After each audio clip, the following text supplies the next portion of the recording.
이제 2020년이 2주 남았습니다. 2020년 첫 주일에 베드로전서 강의를 시작했는데요.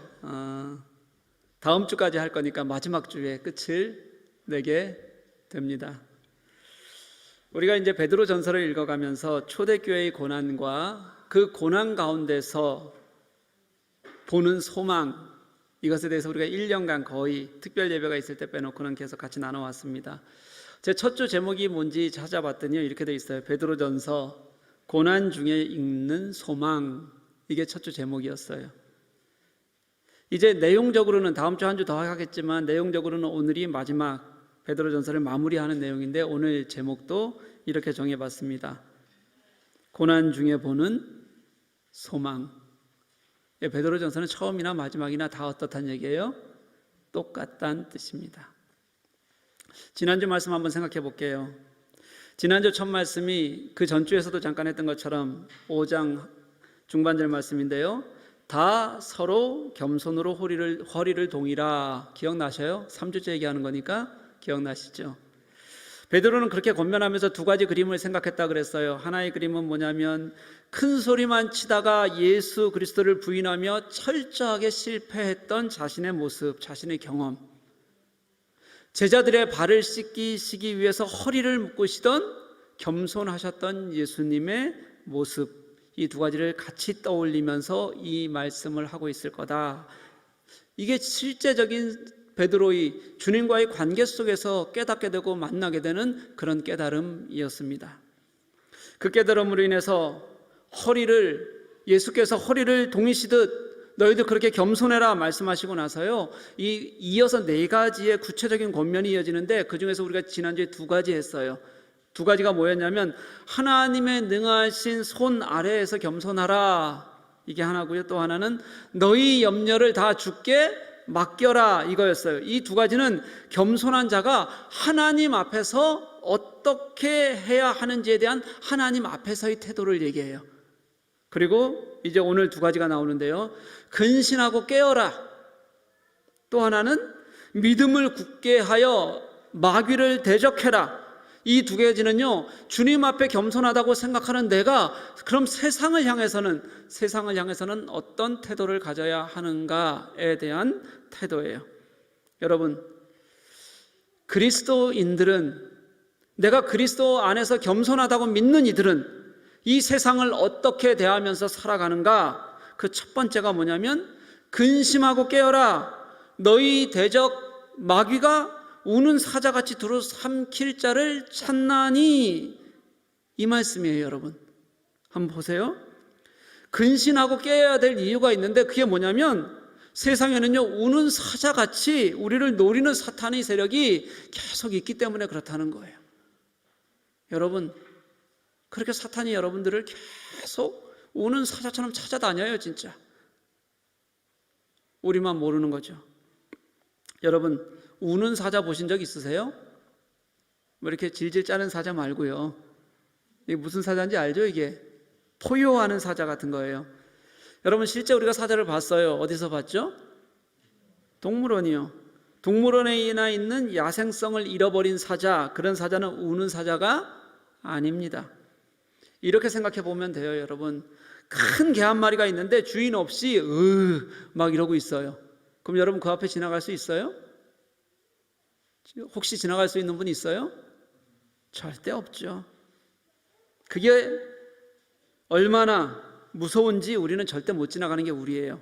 그런데 우는 사자가 어떤 상태인지 우리가 제대로 알 리가 없습니다. 개 한 마리도 무서워서 절대 못 지나가는 우리가요. 근데 우리는 그걸 알 수 없는데요, 이 편지를 받는 사람들은 우는 사자가 무엇인지를 알아요.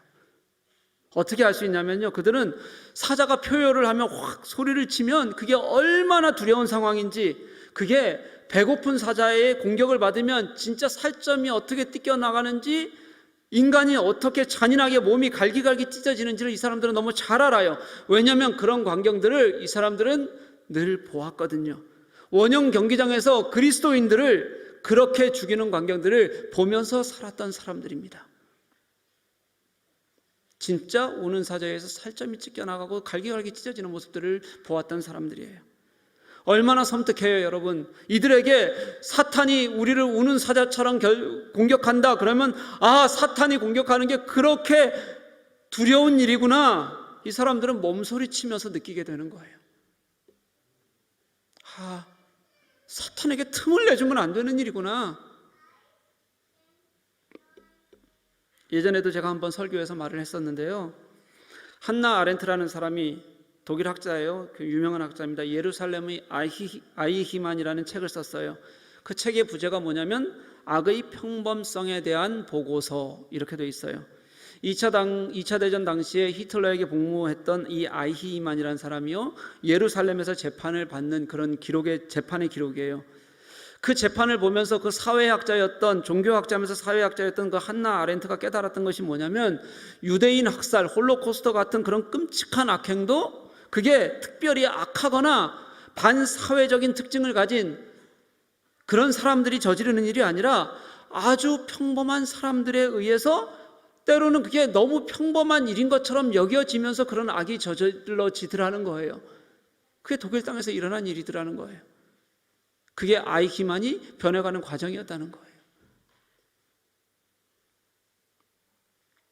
무슨 말이냐면요, 우는 사자 같은 사탄의 공격이라는 게 결과적으로는 온몸이 갈기갈기 찢기고 정말 손 하나 까딱할 수 없는 공포를 마주하는 일이지만, 그게 진행되는 과정은요, 정말 평범한 우리 누구라도 그 사탄의 공격에 노출되어 있고요, 우리는 누구나 똑같이 평범함을 가정한 채 악을 행할 수 있는 그런 사람들이란 뜻입니다. 우리가 그런 사람들이에요. 사탄을 진짜 조심하지 않으면 나도 모르는 사이에 그렇게 돼요. 그게 사탄이 세상에서 우리를 향해서 하는 일이에요. 저는 우리 그리스도인들이 세상에 나가면 그리 특별하지 않은 것 같아요. 그리 선하지도 않은 것 같아요. 갑질 똑같이 하고요, 그렇게 교인이라고 예의 바르지도 않는 것 같아요. 내 돈 내고 내가 하는데 뭐, 이런 생각 똑같이 가지고 있는 것 같아요. 똑같이 부도덕한 일들도 참 우리는 많이 하면서 살아가요. 저는 가장 속상한 게, 세상에서 우리 교회 교우들에 대해 별로 좋지 않은 평가를 하는 걸 제가 어떤 경우를 통해서든지 들을 때예요. 정말 속상해요. 여러분, 사탄이 우리들에게 하는 일이 뭐냐면요, 세상에서 세상과 똑같이 그들처럼 행동하게 만들면 돼요. 그러면 우리 교인들만 모르게 우리도 그냥 세상에 사탄의 사역에 복무하면서 평범한 악을 행하면서 살아가게 되는 거예요. 그래서 베드로가 근신해라, 깨어라, 이렇게 말하는 겁니다.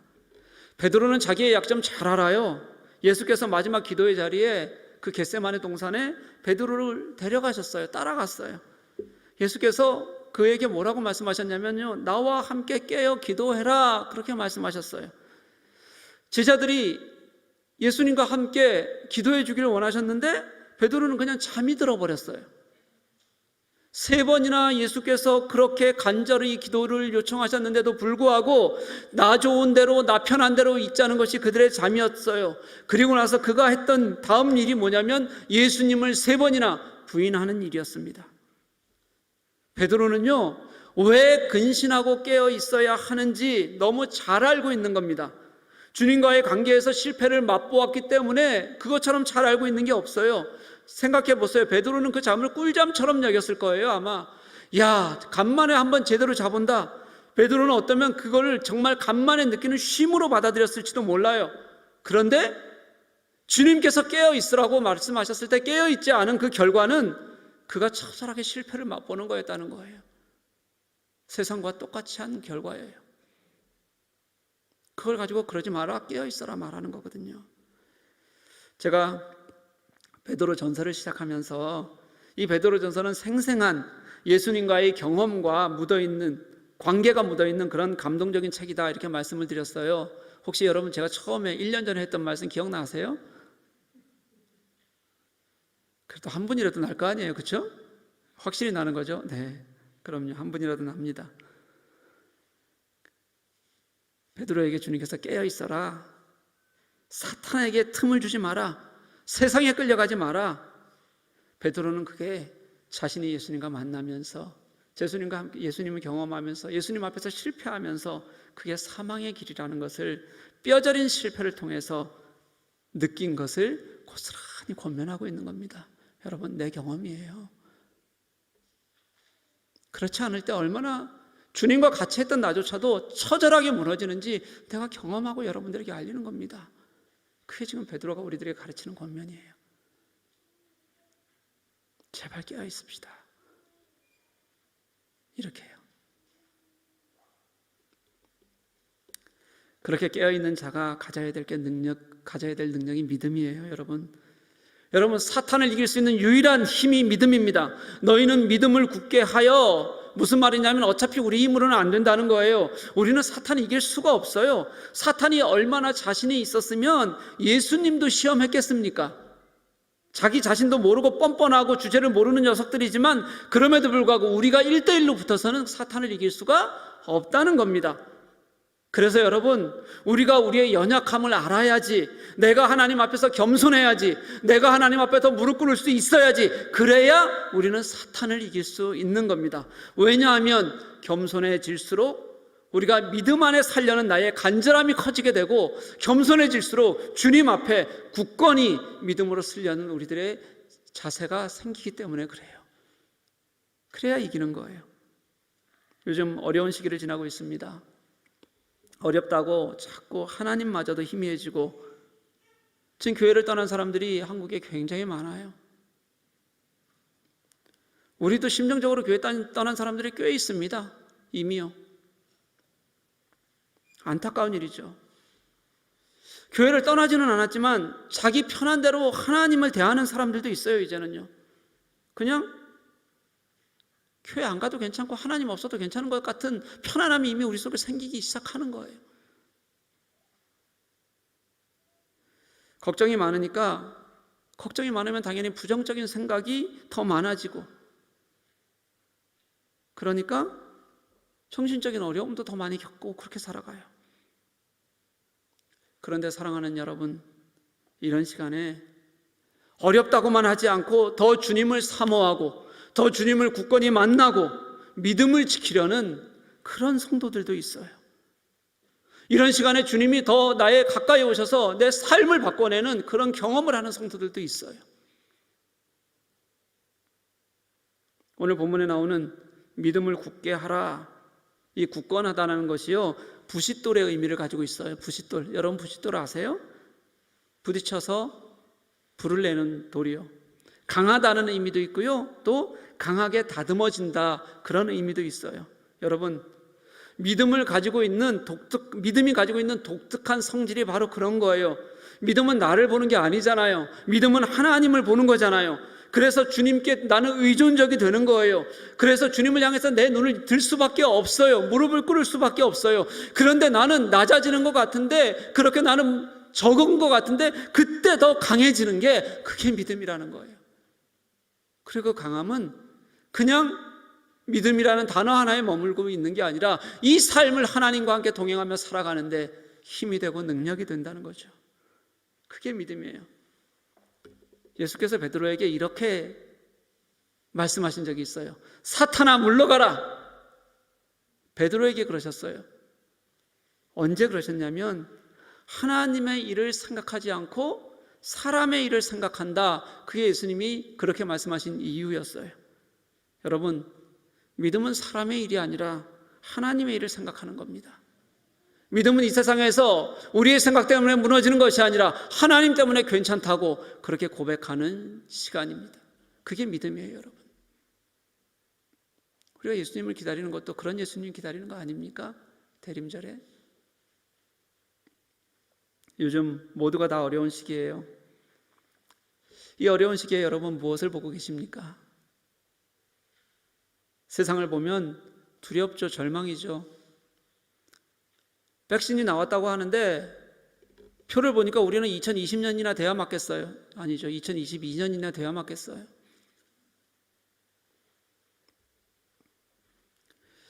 세상 보면 절망스러운 것 같은데요, 예수 그리스도를 보면 그분께 더 나아가서 나의 마음을 드리겠다고 결정하면, 주님이 진짜 기뻐하시는 예배자가 되겠다고 내 마음이 진심으로 하나님을 향해 있으면, 내가 부시들 같은 강한 믿음으로 주님과 함께 동행하겠다고 여기면, 그러면 결국 승리하게 되는 거예요, 여러분. 그게 주님이 우리에게 주신 삶이에요. 그런 삶을 살아가는 저와 여러분들이 되었으면 좋겠어요.